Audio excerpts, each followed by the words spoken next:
Hello and welcome to another episode of BTech. Today we're going to be taking all these rings we gapped and bagged and getting them installed on our pistons and our pistons installed on our rods and on our crank, bottom end together. Most of the stuff is really clean, but before getting started, what we want to do is set up our air compressor blowgun so it's blowing nice dry air so we can use it to help in the final cleaning process for assembly. So if you guys have watched my older video on my air compressor, that's called the air compressor of my dreams, which I guess I don't dream that big, but I do really like my air compressor setup because it has a cooler on it, a air to water in that bucket cooler to keep the air nice and dry. It's coming out, and not only does it cool it there, but it expands it here and draws even more water out of it. And the whole system is automated over here.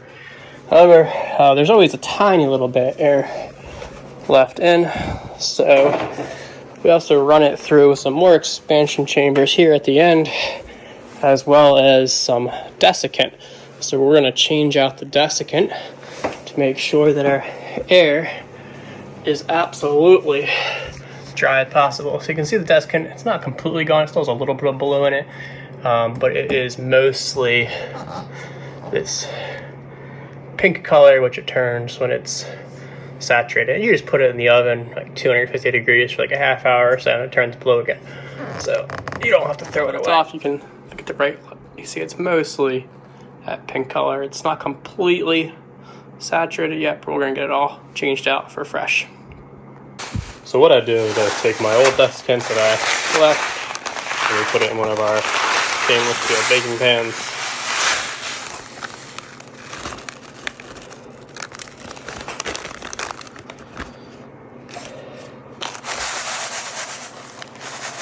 All right, let's go put it in the oven and get it all dried out.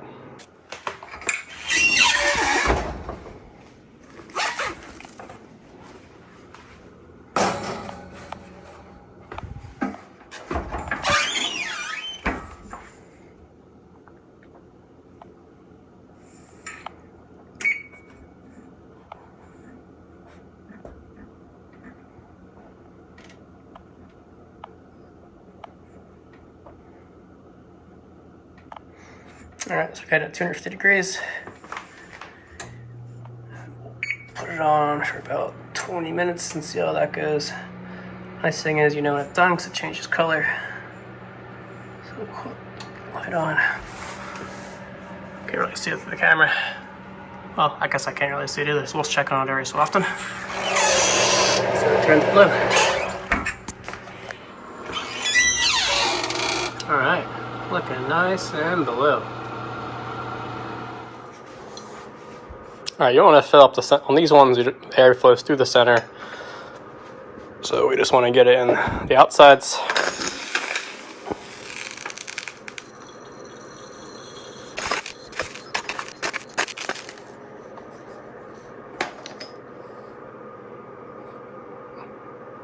All right, looking pretty good.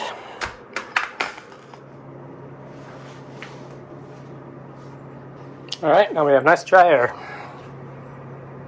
In addition to the different stages of air drying and desiccation on the compressor is actually pulling in air from this garage, which I have a dehumidifier always running. It's about this much water in 24 hours and drain it to my overflow bucket. That helps keep things dry in here as well. All right, so these bolts come torqued on, which is great for balancing them, but now we have to untorque them so we can put everything together. So the first thing we're going to do is we're going to untorque. You can see I put them pretty lightly in the vise. I have these lintless towels that are folded over 2 times to make it 4 thick on each side and taped on to hold it in place so we don't scuff up the rods. And these are 12.11 millimeter bolts.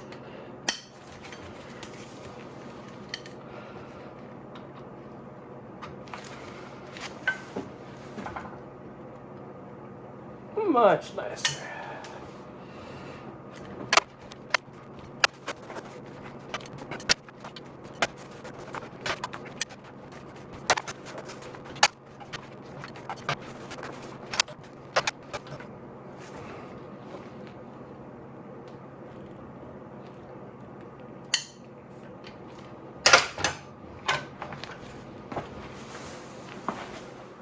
Alright, we got our dry air now. Very dry air. So we're going to go through and blow the debris off all these pieces. They're nice and clean for assembly.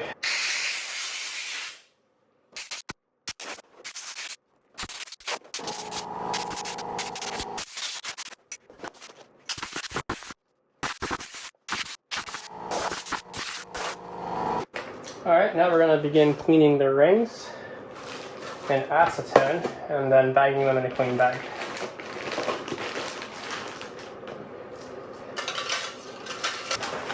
These are all different types of lintless towels.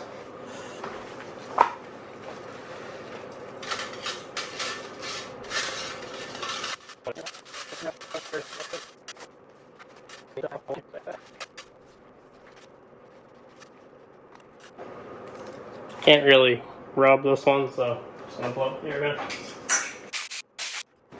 I'm gonna separate my, even though they do look different and I know how they look now, I'm gonna separate my oil rings from my gapless ring because they look so similar. Put them on opposite sides of the pile.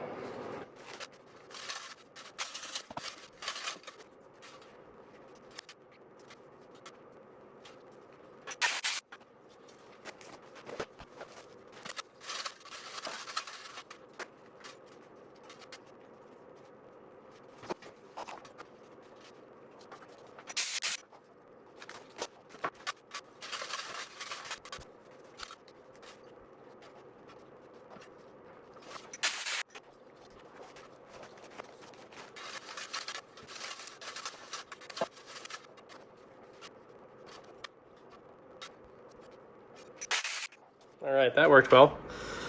So what I did is I try to show you more. I got it started, but then this part was back here, and I pushed it through with the plastic from the other side. 1 down, 5 to go. What you also see here is I have the front of the piston labeled, and the intake and exhaust valves. Sometimes I think about it, it's like the front of the engine's over here, the exhaust is on this side of the 2JZ, intake's on this side. The way I know it's intake and exhaust is because you can see this is thinner here because the valves to the intake are larger. This is thicker material here because the exhaust valves are smaller, intake larger. And that's how I figure out what the front is. And label it like this so keep these from messing it up. And also, as long as I stand on the oil filter side of the engine, I can make sure that I can always read the induction performance rating. And just for fun, test fit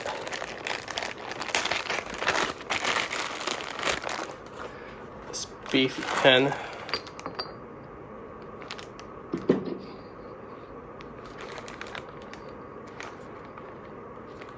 Which will give us enough room to get the other clip in. This is the clip we just put in.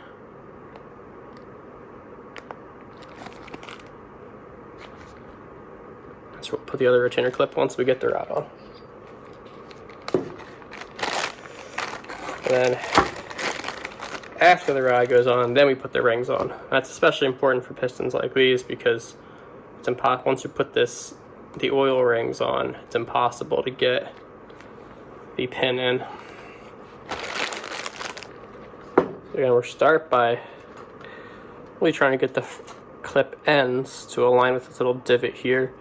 We'll push this in, get it started, and then push the pin or the retainer clip into the groove, and then we gotta push the back side through from the other end, and that seemed to work all right.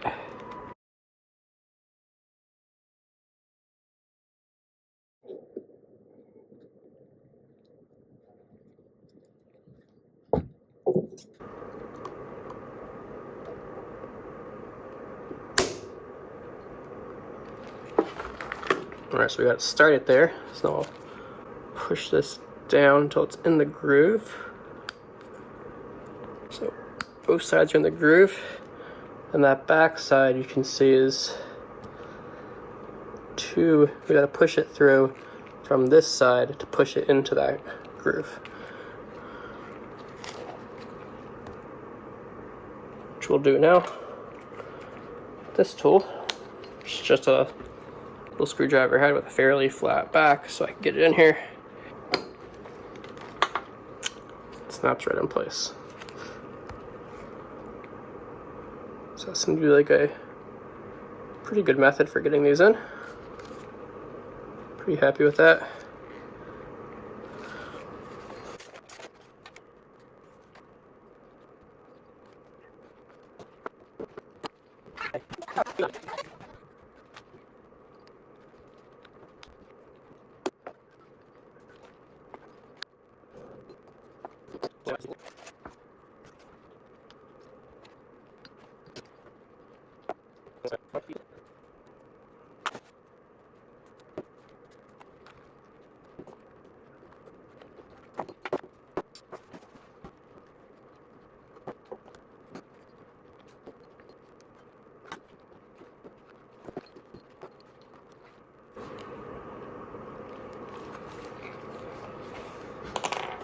Next, what we're going to do is blow down the block and spin it around and take the caps and bearings out and clean them.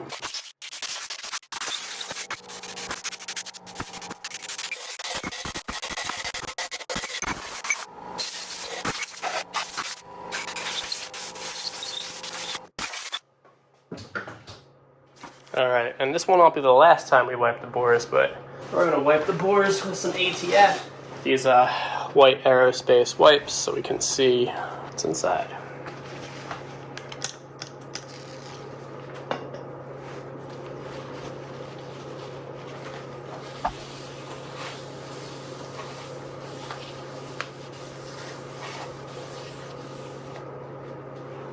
See how much grime we get off of it.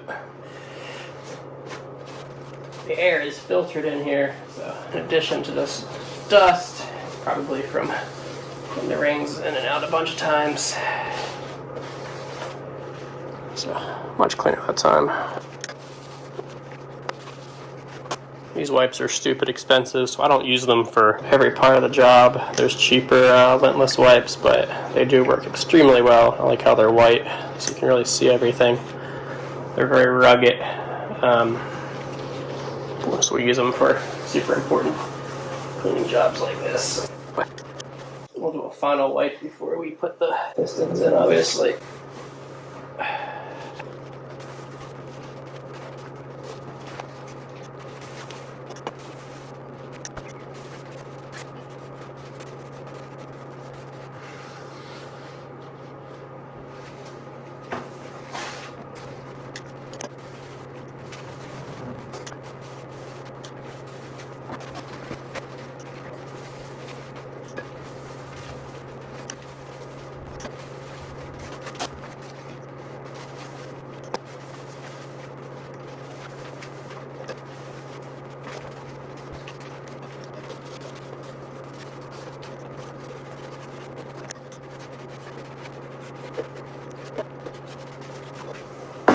Alright, when even use them as lint-free, like towels that are aerospace grade, you can see you get a lot of lint still on there.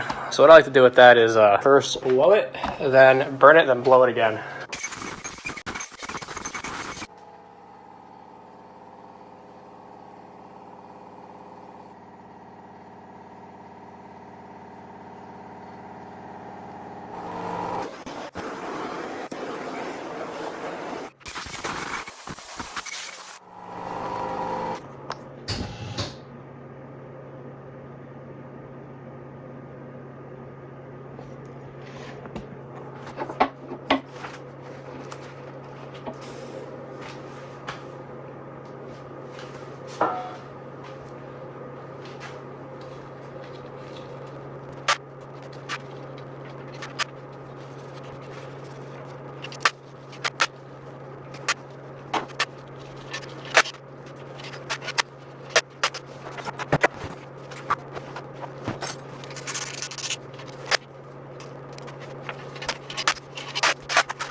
The thrust washers, these are the parts that hold the oil, so you want them to be facing towards the crank.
Top ones have these tabs on them, and again, we gotta have these parts with the oil grooves facing out.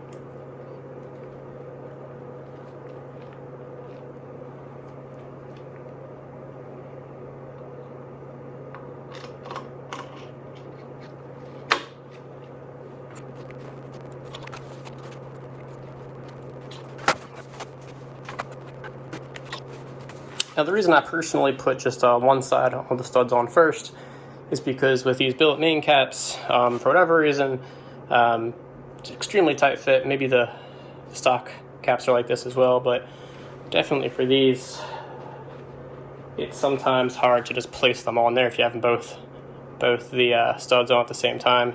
So to make sure it's aligned, I have one on there, and then we hand thread in second one at this point.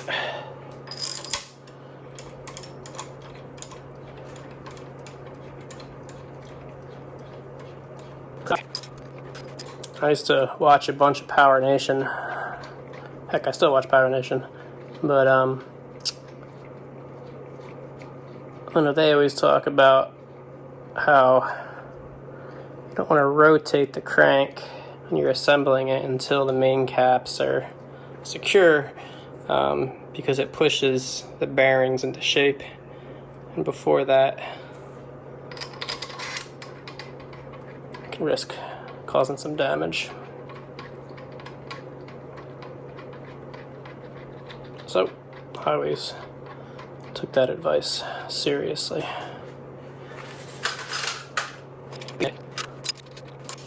At this stage, we want to start applying the ARP lube. You want to make sure it's on both sides of the washer and on the threads and on the underside of the nut so that it can do its job of reducing the friction all around. A bunch of packets of this stuff to the washers as we put them on.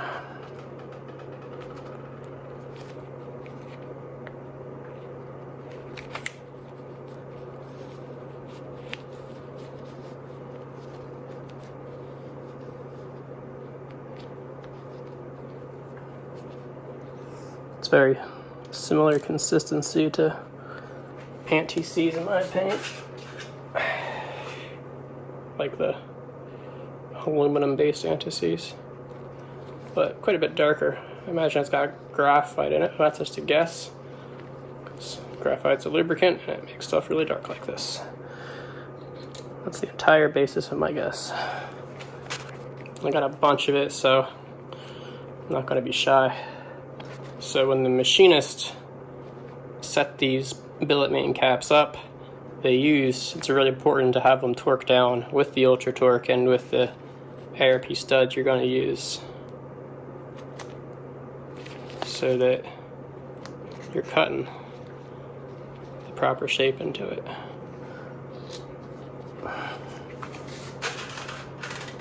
Make sure if you are going to get these, you have to find a place that does a line boring, which I had a hard time with, but I found somebody that specialized in building 2JZs and did a lot of work with these main caps, which I was very lucky. Only had to drive 2 hours. In general, I found it pretty hard to find a place that does that line boring, but I definitely want the main caps on there since I was doing this full build, and I know I was going to be doing a high horsepower build, and I know that the main caps can be a weak point when you're in the 1,000+ horsepower range. That's just what I've read. I wonder if anyone's actually done R&D on that, or it's just legend. But either way, they're definitely beefy. I'm happy I'm putting them on there. It's kind of the parts going into this motor are generally pretty beefy, so it'll be as reliable as it can be for a motor making 1,000 horsepower on a stock crank and a stock block and stock cast head. Now after this, we do have to wait to completely assemble the pistons, because I was one short on the oil rail support. Waiting for that to come in. We can put together the pistons and the rods and install them, and then our short block, as they call it, will be done. We can talk about the head, which is mostly already assembled, but we'll have to check our valve flash and valve clearance, valve piston clearance, and degree our camshafts, etc.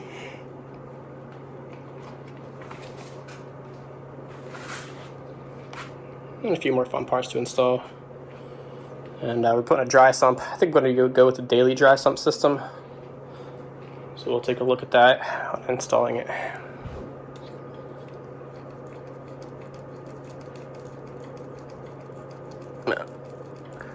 Daily is not really a full system. It's a nice billet pan with integrated pump. The rest of it will put together from other parts, like the tank, pieces like that.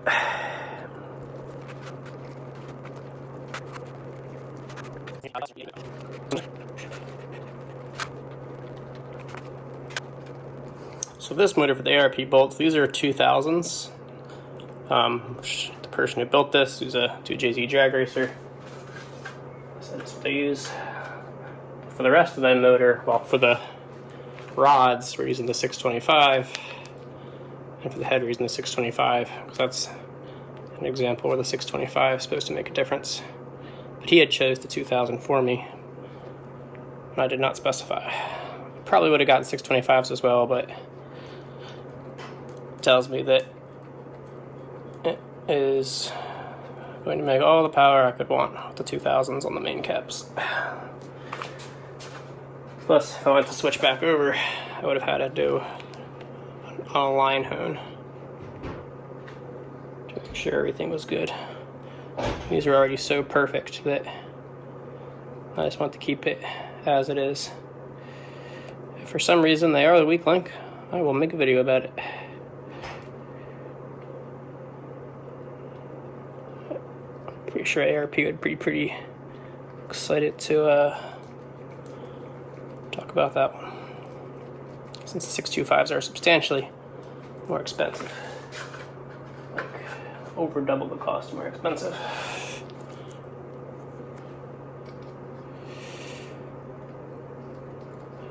And these are already a big upgrade over stock. I only see one standing proud just right here. So I'm gonna back it out a little bit.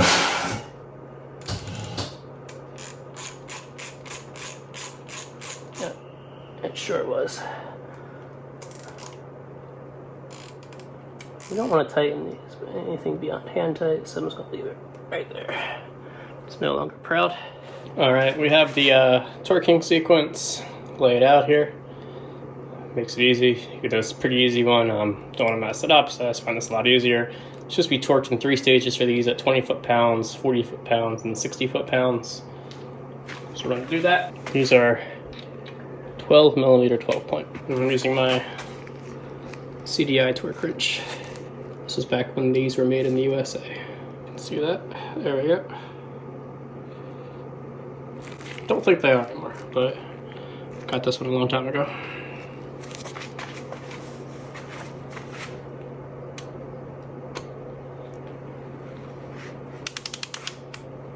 So I'm going to just lightly get these going to seat everything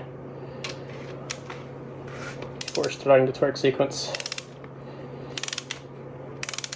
Basically, as long as I'm feeling the most no resistance.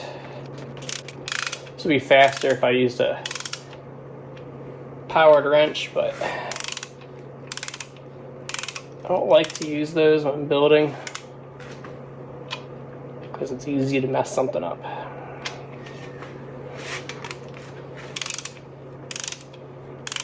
It's always easier to go slow and feel.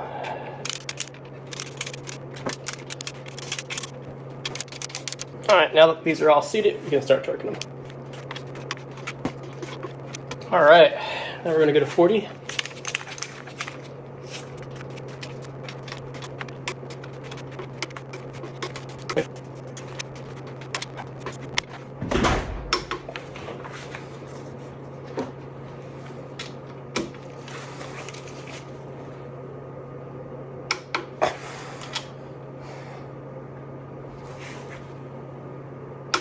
Alright, there we go. Now we can rotate the crank. She feels nice. Very nice.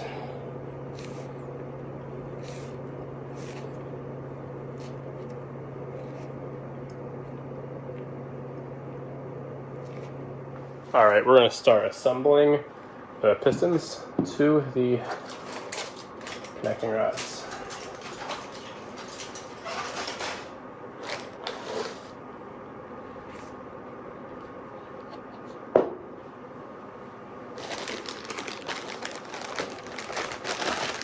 Need the pin.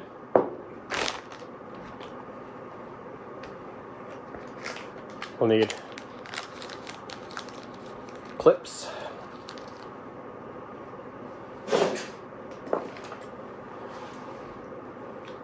Our pliers.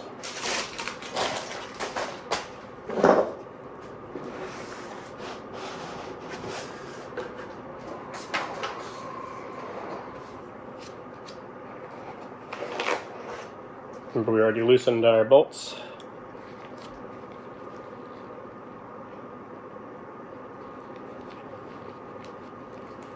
we're going to be consistent in how we do this at least, and have the bearing notches to my left with the piston forward going over.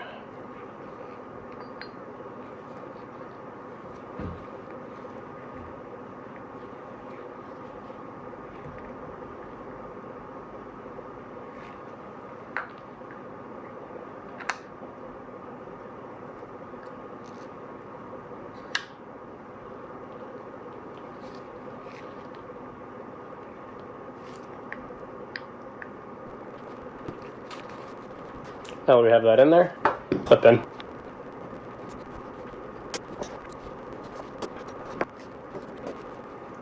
It's all in there. It's nice and lubed.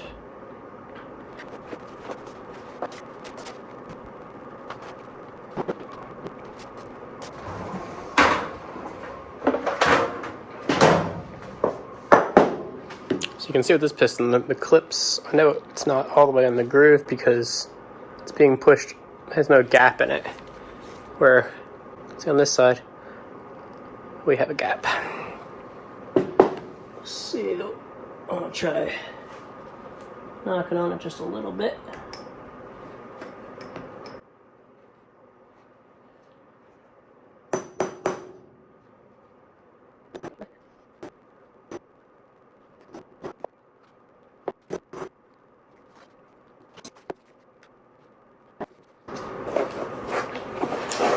See how the other ones look.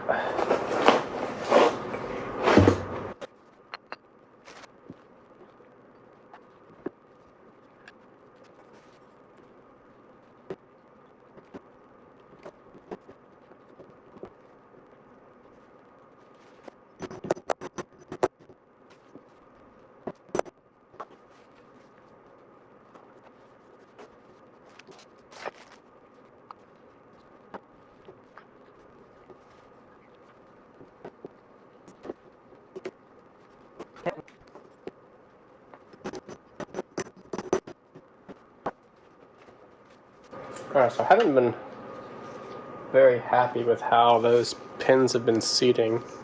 Clips, pins. So I found a socket that's almost exactly 22 outer diameter. Just happens to be a 5/8 socket.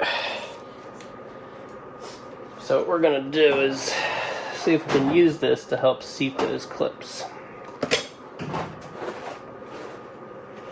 So you can tell, remember the first side that I put on, you can see how big that gap is. Well, kind of hard to see, but there's a gap there, and it's much smaller gap on this side. So this fits in quite nicely.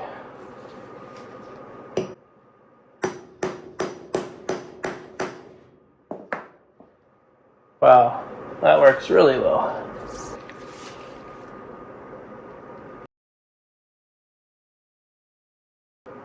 We'll have to blow these off.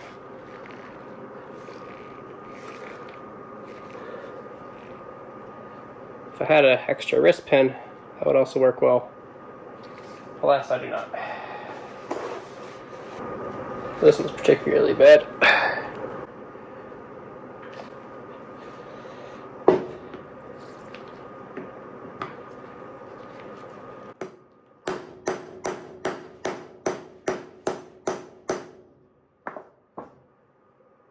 Much better.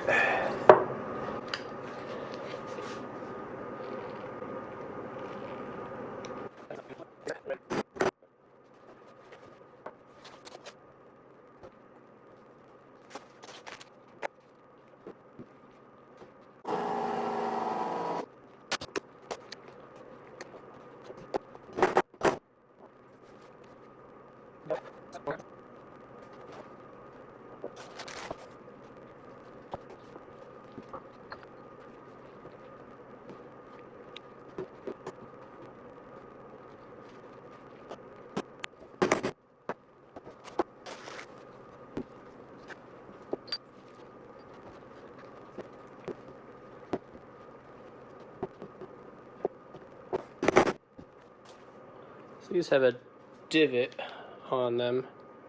If you want to go down because it's gonna go into this section here to keep it from spinning. Only one divot on it. It can go on either side. These are a huge pain, I think, to get on, and you really have to handle these to get them on.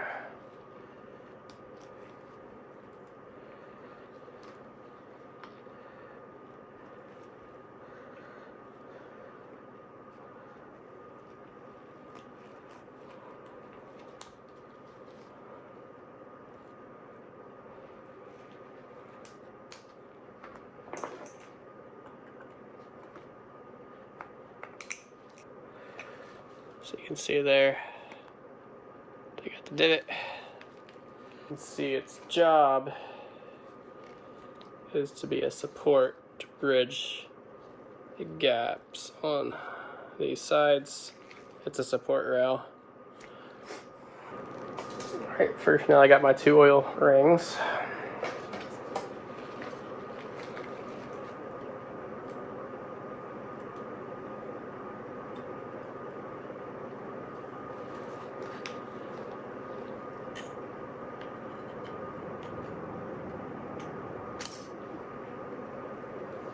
For clocking, we're going to follow the instructions here.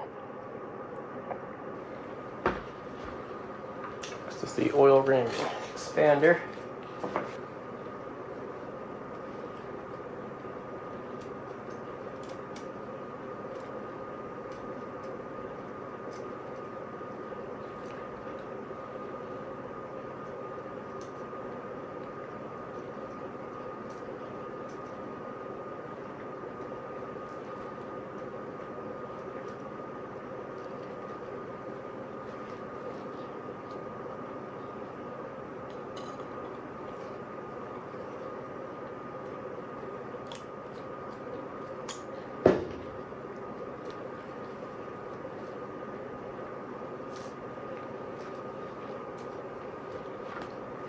Alright, now we have our nice oil ring sandwich. It's got 4 things in it. It's got the rail support on the bottom oil ring, the oil ring expander, top oil ring. Now for these Napiers, they got this groove, kind of knife edge that you want to have facing down. You can be reminded by that because there's a little dot too, so that it should be facing up, which is on the opposite side.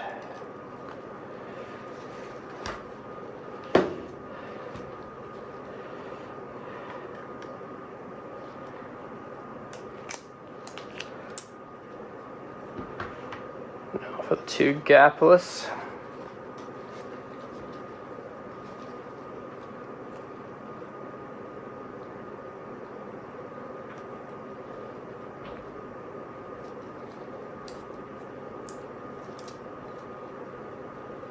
The bevel, of course, goes facing down.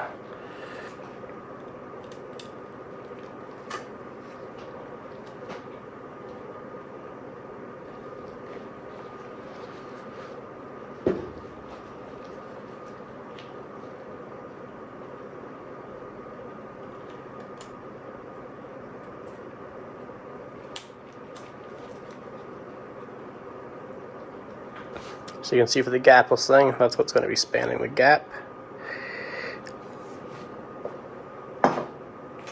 Just in case I forget which way these go on.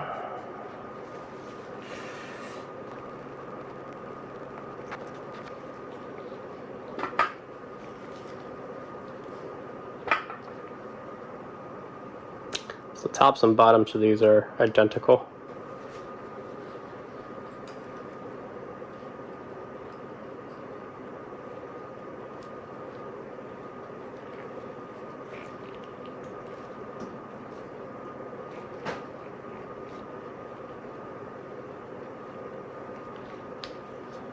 Start with the number 1 cylinder.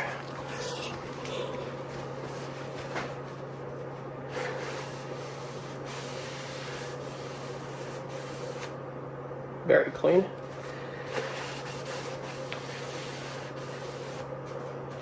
See how clean it is now?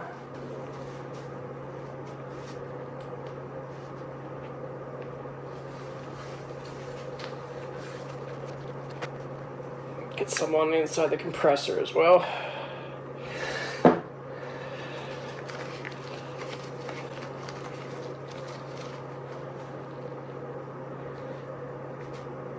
Double check the clocking of all of our rings.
All right.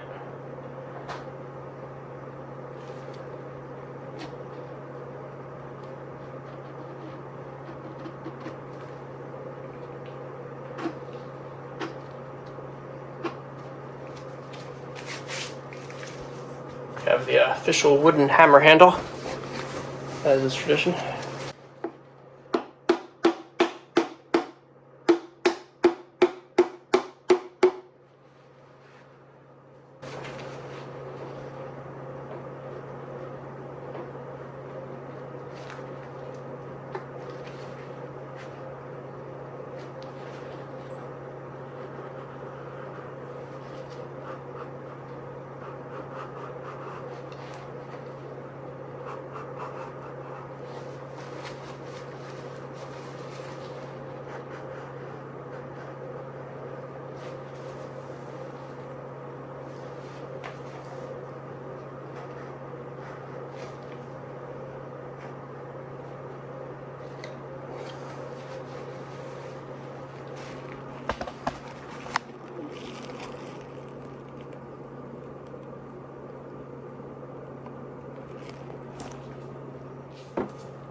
A nice helping of thread lube. These already had the lube on them. I'm making sure the pin at the end is clean so that we'll get a good measure of stretch.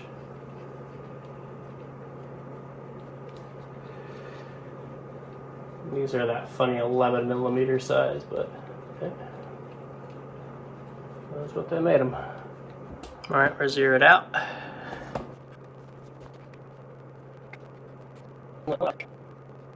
Now, this is the instructions. So in ours, we're looking at 6 thousandths, about closer to 7 thousandths stretch.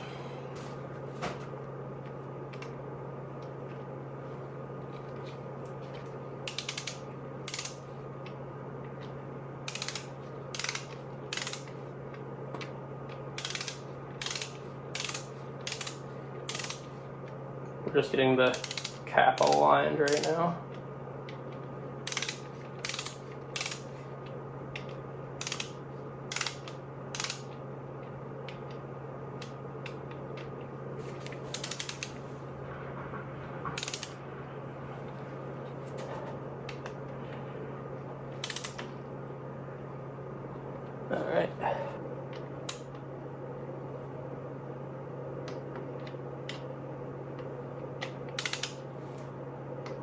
All right, it's 10 foot-pounds on both sides. Let's go to 30 on both sides, and then 60. 30. 30, just for fun. Let's see how much stretch we got going to 30. Looks like going to 30, we went 1 thousandths to 2.5 thousandths on that one. Let's see if it's consistent. Exactly 2.5 thousandths on this one as well. Beautiful. Right now we are at 5 thousandths. Let's take it to 70. Guess you can see how important it is to measure bolt stretch. So we're only at 5.5. We're supposed to be on the high side of 6, so 5, almost at 6. So we'll have to go to 80.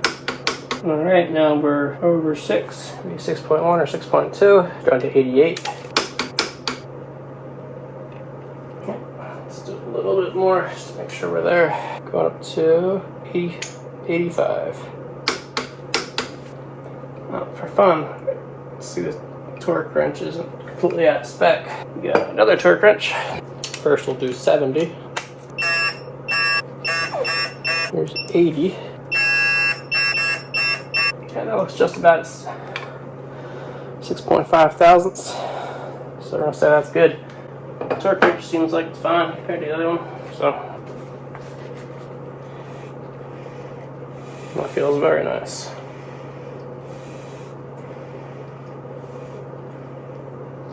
Still have some clearance here, which is good.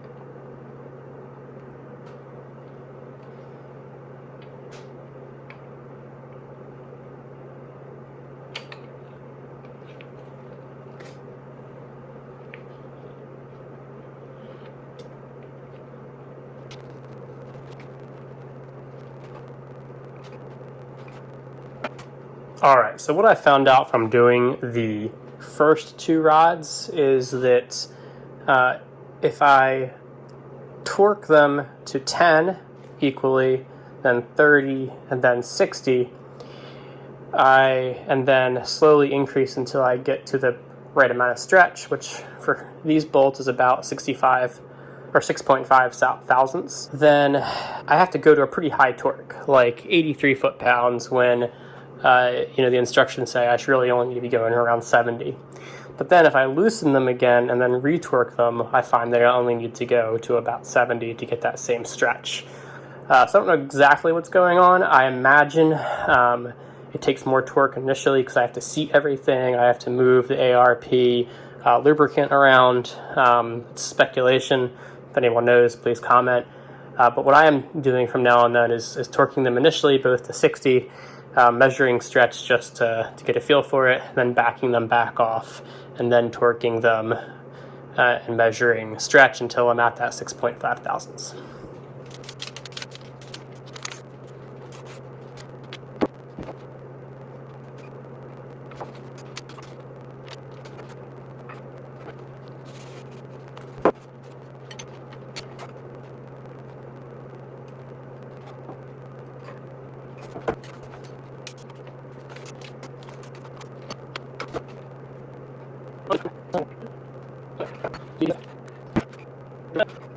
There we go. One is now good. So that procedure does seem to be working, so we'll continue to do that for the next 3 cylinders.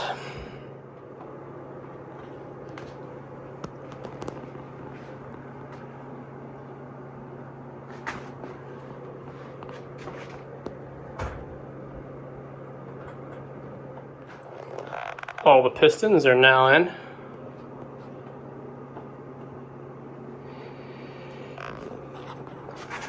So we get a shot from underneath.